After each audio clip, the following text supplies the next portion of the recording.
विष्णु दोस्तों, आपका मेरे चैनल में स्वागत है। आज हम आपके लिए फिर से वैभव लक्ष्मी व्रत की कथा लेकर आए हैं।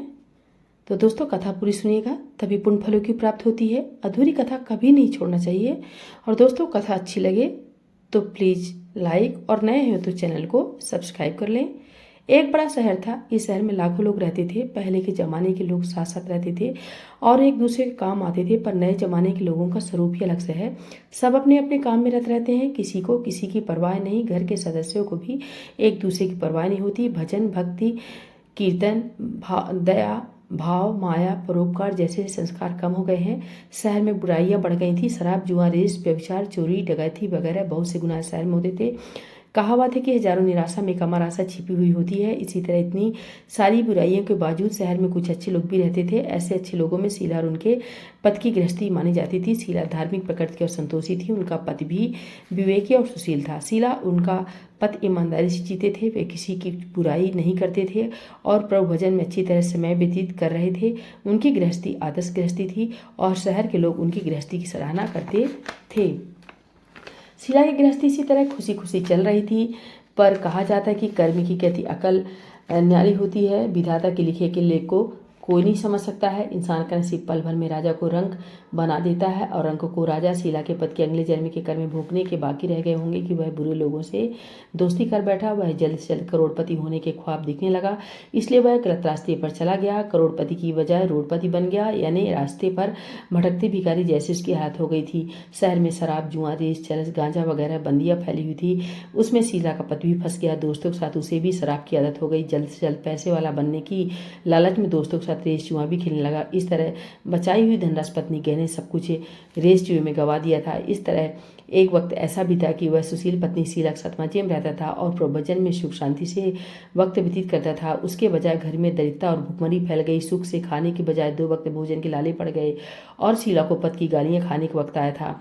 शीला सुशील और संस्कारी स्त्री थी। उसको पति के बर्ताव से बहुत दुख हुआ, किंतु वह भगवान पर भरोसा करके बड़ा दिल रखकर दुख सहने लगी। कहा जाता है कि सुख के पीछे दुख और दुख के पीछे सुख आता ही है, इसलिए दुख के बाद सुख आएगा ही। ऐसी श्रद्धा के साथ प्रभु भक्ति में लीन रहने लगी। इस तरह शीला असह्य दुख सहते सहते प्रभु भक्ति में वक्त बिताने लगी। अचानक एक दिन दोपहर को उनके द्वार पर किसी ने दस्तक दी। शीला सोच में पड़ गई कि मुझ जैसे गरीब के घर इस वक्त कौन आया होगा।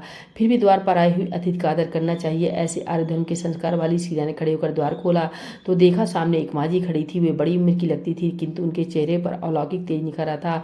उनकी आंखों में से मानो अमृत बह रहा था। उनका भव्य चेहरा करुणा और प्यार से छलकता था। उनको देखते ही शीला के मन में अपार शांति छा गई। वैसे शीला इस माँ जी को पहचानती नहीं थी, फिर भी उनको देखकर शीला के रोम रोम में आनंद छा गया। शीला माँ जी को आदर के साथ घर में ले आई। घर में बिछाने के लिए कुछ भी नहीं था, अतः शीला ने सोचाकर एक फटी हुई चादर पर उनको बिठाया। माँ जी ने कहा, क्यों पहचाना नहीं? शीला ने सोचाकर कहा, माँ आपको देखते ही बहुत खुशी हो रही है, बहुत शांति हो रही है। ऐसा लगता है कि मैं बहुत दिनों से जिसे ढूंढ रही थी वे आप ही हैं, पर मैं आपको पहचान नहीं सकती। माँ जी ने हंसकर कहा, क्यों भूल गई? हर शुक्रवार को लक्ष्मी जी के मंदिर में भजन कीर्तन होते हैं, तब मैं भी वहाँ आती हूँ। वहाँ हर शुक्रवार को हम मिलते हैं।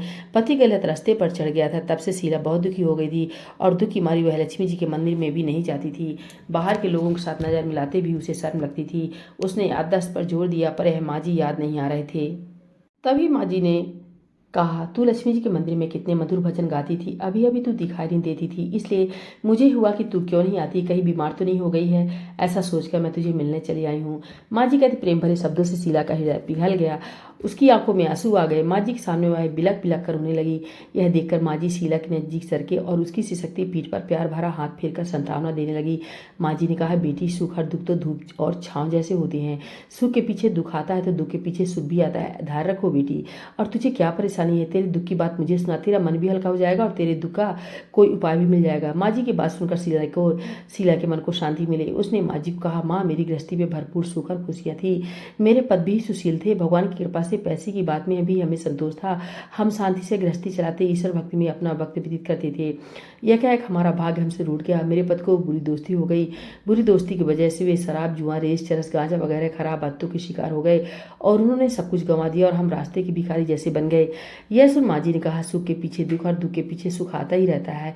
ऐसा भी कहा जाता है कि कर्म की गति न्यारी होती है। हर इंसान को अपने कर्म भुगतने ही पड़ते हैं, इसलिए तुम चिंता मत कर, अब तू कर्म भुगत चुकी है। अब तुम्हारे सुख के दिन अवश्य आएंगे। तू तो माँ लक्ष्मी जी की भक्त है। माँ लक्ष्मी जी तो प्रेम और करुणा के अवतार हैं। वे अपने भक्तों पर हमेशा ममता रखती हैं, इसलिए तू धैर्य रख के माँ लक्ष्मी जी का व्रत कर, इससे सब कुछ ठीक हो जाएगा। माँ लक्ष्मी जी का व्रत करने की बात सुनकर शीला के चेहरे पर चमक आ गई। उसने पूछा, माँ लक्ष्मी जी का व्रत कैसे किया जाता है, वह मुझे समझाइए, मैं यह व्रत अवश्य करूंगी। माँ जी ने कहा, बेटी, माँ लक्ष्मी जी का व्रत बहुत सरल है। उसे वरद लक्ष्मी व्रत या वैभव लक्ष्मी व्रत कहा जाता है। यह व्रत करने वालों की सब मनोकामना पूर्ण होती है।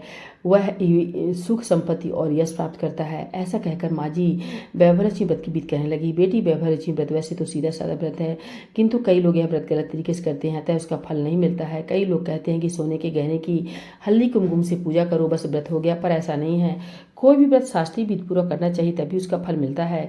सिर्फ सोने के गहने की पूजा करने से फल मिल जाता तो आज सभी लखपति बन गए होते। सच्ची बात यह है कि सोने के गहनों का विधि से पूजन करना चाहिए। व्रत की उद्यापन विधि शास्त्रीय विधि मुताबिक करनी चाहिए, तभी यह वैभव लक्ष्मी व्रत फल देता है। यह व्रत शुक्रवार को करना चाहिए। सुबह में स्नान करके स्वच्छ कपड़े पहनो और सारा दिन मन में जय माँ लक्ष्मी का रटन करते रहो। किसी की चुगली नहीं करनी चाहिए। शाम को पूरब दिशा में मुंह रख सके, इसी तरह आसन पर बैठ जाओ। सामने पाटा रखकर उसके ऊपर रुमाल रखो। रुमाल पर चावल का छोटा सा ढेर करो। उस ढेर पर पानी से भरा तांबे का कलश रखकर कलश पर एक कटोरी रखो। उस कटोरी में एक सोने का गहना रखो। सोने का ना हो तो चांदी का भी चलेगा, चांदी का ना हो तो नगद रुपया भी चलेगा। बाद में घी का दीपक जलाकर धूप बत्ती सुलगाकर रखो। माँ लक्ष्मी जी के बहुस्वरूप है और माँ लक्ष्मी जी को श्री यंत्र अति प्रिय है, अतः वैभव लक्ष्मी के पूजन विधि करते वक्त सर्वप्रथम श्री यंत्र और लक्ष्मी जी के विविध स्वरूपों का सच्चे दिल से दर्शन करो। उसके बाद माँ लक्ष्मी स्तवन का पाठ करो। बाद में कटोरी में रखे हुए गहने रुपए को हल्दी कुमकुम और चावल चढ़ाकर पूजा करो और लाल रंग का कोट फूल चढ़ाओ। शाम को कोई मीठी चीज बनाकर उसका प्रसाद रखो।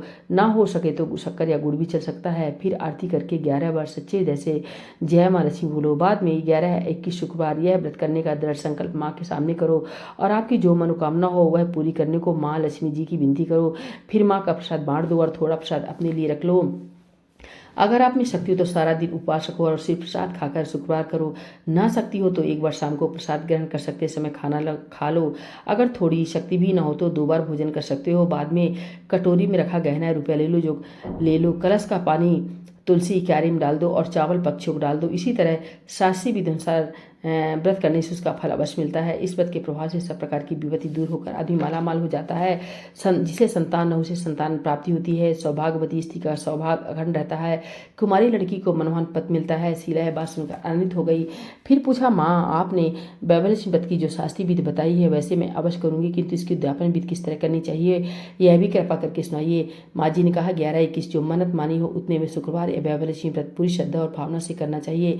व्रत के आखिरी शुक्रवार को जो शास्त्रीय विधि अनुसार उद्यापन विधि करना चाहिए वह मैं तुझे बताती हूँ। आखिरी शुक्रवार को खीर या नैवेद्य को पूजन विधि हर शुक्रवार को करते वैसी करनी चाहिए। पूजन विधि के बाद श्रीफल फोड़ो और कम से कम 7 कुमारी या सौभाग्यशाली स्त्रियों को कुमकुम का तिलक करके साहित्य संगम की वैभव लक्ष्मी व्रत की एक पुस्तक उपहार में देनी चाहिए और सबको खीर का प्रसाद देना चाहिए। फिर धनलक्ष्मी स्वरूप वैभव लक्ष्मी स्वरूप माँ लक्ष्मी जी की छवि को प्रणाम करें। माँ लक्ष्मी जी का यह स्वरूप वैभव देने वाला है। प्रणाम करके मन ही मन भावुकता से माँ की प्रार्थना करते वक्त कहें कि हे माँ धनलक्ष्मी, हे माँ वैभव लक्ष्मी, मैंने सच्चे हृदय से आपका वैभव लक्ष्मी व्रत पूर्ण किया है, तो हे माँ हमारी मनोकामना को पूर्ण करो, हमारा सबका कल्याण करो। जिसे संतान न हो उसे संतान देना, सौभाग्यशाली स्त्री का सौभाग्य अखंड रखना, कुमारी लड़की को मनोहन पद देना, आपका चमत्कारी वैभव लक्ष्मी व्रत जो करे उनकी सभी विपत्ति दूर करना, सबको सुखी रखना। हे माँ, आपकी महिमा अपरंपार है। इस तरह माँ की प्रार्थना करके माँ लक्ष्मी जी का धनलक्ष्मी स्वरूप को भाव से वंदन करो। माँ जी के पास से वैभव लक्ष्मी व्रत की शास्त्रीय विधि सुनकर शीला भाव विभोर उठी। उसे लगा मनुष्य का रास्ता मिल गया है। उसने आंख बंद करके मन ही मन उसी क्षण संकल्प लिया कि हे वैभव लक्ष्मी माँ, मैं भी माँ जी के कहे मुताबिक श्रद्धा से शास्त्रीय विधि अनुसार वैभव लक्ष्मी व्रत 21 शुक्रवार तक करूंगी और व्रत की शास्त्रीय विधि अनुसार उद्यापन विधि करूंगी। शीला ने संकल्प करके आंखें खोली तो सामने कोई न था। वह विस्मित हो गई कि माँ जी कहाँ गए। यह माँ जी दूसरा कोई न था, साक्षात लक्ष्मी जी थी। शीला लक्ष्मी जी की भक्ति थी, इसलिए अपने भक्त को रास्ता दिखाने के लिए माँ लक्ष्मी जी देवी माँ जी का स्वरूप धारण करके शीला के पास आई थी। दूसरे दिन शुक्रवार था। सवेरे स्नान करके स्वच्छ कपड़े पहनकर शीला मन ही मन श्रद्धा भाव से पूरे भाव से जय माँ लक्ष्मी का मन ही मन रटन करने लगी। सारा दिन किसी की चुगली की नहीं। शाम हुई तब हाथ पांव मुंह धोकर शीला पूरब दिशा में मुंह करके बैठी। घर में पहले सोने के बहुत से गहने थे, पर पतियों ने गलत रास्ते पर चढ़कर सब गहने गिरवी रख दिए थे। पर नाक की चुन्नी बच गई थी। नाक की चुन्नी निकाल कर उसे धोकर शीला ने कटोरी में रख दी। सामने पाटे पर रुमाल रखकर मुट्ठी भर चावल का ढेर किया। उस तांबे का कलश पानी भर कर रखा, उसके ऊपर चुन्नी वाली कटोरी रखी।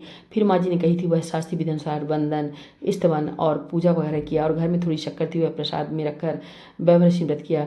यह प्रसाद पहले पति को खिलाया। प्रसाद खाते ही पति के स्वभाव में फर्क पड़ गया। उस दिन उसने शीला को मारा नहीं, सताया भी नहीं। शीला को बहुत आनंद हुआ। उनके मन में वैभवलक्ष्मी व्रत के लिए श्रद्धा बढ़ गई। शीला ने पूर्ण श्रद्धा भक्ति से 21 शुक्रवार तक वैभवलक्ष्मी व्रत किया। 21वें शुक्रवार को माँ जी कहे मुताबिक उद्यापन विधि करके 7 स्त्रियों को वैभवलक्ष्मी व्रत की 7 पुस्तकें उपहार में दी। फिर माता जी के धनलक्ष्मी स्वरूप की छवि को वंदन करके भाव से मनी मन प्रार्थना करने लगी। हे माँ धनलक्ष्मी, मैंने आपका वैभवलक्ष्मी व्रत करने की मन्नत मानी थी, वह व्रत आज पूर्ण किया है। हे माँ, मेरी हर विपत्ति दूर करो, हमारा सबका कल्याण करो। जिसे संतान न हो उसे संतान देना, सौभाग्यवती स्त्री का सौभाग्य अखंड रखना, कुमारी लड़की को मनमान पद देना। आपका चमत्कारी वैभवलक्ष्मी व्रत जो करे उनकी सब विपत्ति दूर करना, सबको सुखी करना। हे माँ, आपकी महिमा परम्पार है। ऐसा बोलकर लक्ष्मी जी के धनलक्ष्मी सुखी छब को प्रणाम किया।